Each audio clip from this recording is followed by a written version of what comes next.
ስታሊን የተባለው በዘመነ ኮሙኒስት የሩሲያን ኦርቶዶክስን ገደለ አላልቃሉት። እና መግደል በሰለቸው ጊዜ ምን እንዳለ ታውቃላችሁ? እንዲህ አላቸው። ምን አላቸው? እናንተም አታልቁም እኔም መግደል ሰለቸኛል አሉ። አዎ ክርስትና አያልቅም። ክርስትና የሚቆም ክርስትና የሚያልቅ ኦርቶዶክሳዊነት የሚጠፋ ቢሆን ለ300 ዘመናት እንዳበደ ውሻ ሲወገሩ እንደ ጉድፍ ጥራጊ ሲጠረጉ በዚያ በዘመነ ሰማዕታት ሕዋሳቸውን ሲቆረጡ ዘግናኝናስ እንኳን ለመስማትና ለመናገር እንኳን መከራ ለመስማት እንኳን የሚከብድ መከራ ሲቀበሉ ያኔ ይቆም ነበር። ለዚህ ነው ገዳይ ይጨንቀዋል እንጂ ሟች ማበቡ የማይቀረው። ተርቱሊያን ጠርጠሉስ የተባለውም ሊቅ ያለው ይሄንን ነው። ምን አለ? የሰማዕታት ደም የቤተ ክርስቲያን ዘር ሆነ አለ። አዎ ለዚህ ነው ያኛውም ሊቅ ተቀብሎ እኛ ሰማዕታትን በቀበርን ጊዜ ተከልን እንላለን እንጂ ቀበርን አንልም ያለው ለዚህ ነው። ዘር ነው የሚዘራው። እንዲህ ባሉ የመከራ ዘመናት ቤተ ክርስቲያን ዘር ነው እየዘራች ያለችው። እንባዋ ዘር ነው፣ ምህላዋ ዘር ነው፣ ደሟ ዘር ነው፣ እጆቿ መዘርጋቷ ዘር ነው፣ ችግኝ ነው፣ ማዳበሪያ ነው። መጥፊያዋ እንዳይመስላችሁ ማበቢያዋ ነው ስላችሁ።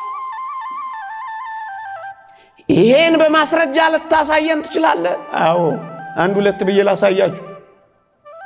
በኔሮን ቄሳር መናፈሻ ግቢ ውስጥ ታስታውሱ ከሆነ በየዕለቱ ክርስቲያኖችን ከነህይወታቸው ያቃጥላቸው ነበር። ግን እግዚአብሔር ምን ይሰራ እንደነበር ታውቃላችሁ? በኔሮን ቄሳር መናፈሻ ግቢ ውስጥ ክርስቲያኖች ሲቃጠሉ በኔሮን ቄሳር ቤት ውስጥ ቤተ መንግስት ውስጥ ኪችን ውስጥ በሉት ሳሎን ውስጥ እግዚአብሔር ክርስትናን ይዘራ ነበር። ይሄን በምን ታረጋግጣላችሁ? ንዑድ ክቡር የሚሆን ሐዋርያ ጳውሎስ መልእክቱን ሲዘጋ ምን ይላል? ከቄሳር ቤተሰቦችም ሰላምታ ያቀርቡላችኋል ይላል። እግዚአብሔር ቄሳር ቤተ መንግስት ውስጥ ክርስትናን ሲያቃጥል እግዚአብሔር ደግሞ በኔሮን ቄሳር አፍንጫ ውስጥ ክርስትናን ይዘራ ነበር። አየህ ክርስትና እንደዚህ በእነዚያ አመድ ውስጥ ሌሎችን ይተክል ነበር ማለት ነው እግዚአብሔር። ለዚህ ነው ማጥፋት ያልተቻላቸው። ለዚህ ነው እነሱ የጠፉት። ራሱን አጥፍቶ እኮ ነው የሞተው። ባጠፋበት ልክ ነው የጠፋው። ይሄ ነው የክርስትና ታሪክ። በውሃ ህዝብ ያስጨረሱ እነ ፈርዖን በውሃ እንደሰጠሙ አልሰማችሁ? በሰይፍ እየተረተሩ ወንድ ነው ሴት ነው ያሉ እና አጋግ በሰይፍ እንደተመተሩ አታውቁም? ትረሱታላችሁ እንደ ክርስቲያኖች። ላስታውሳችሁ እኮ ብዬ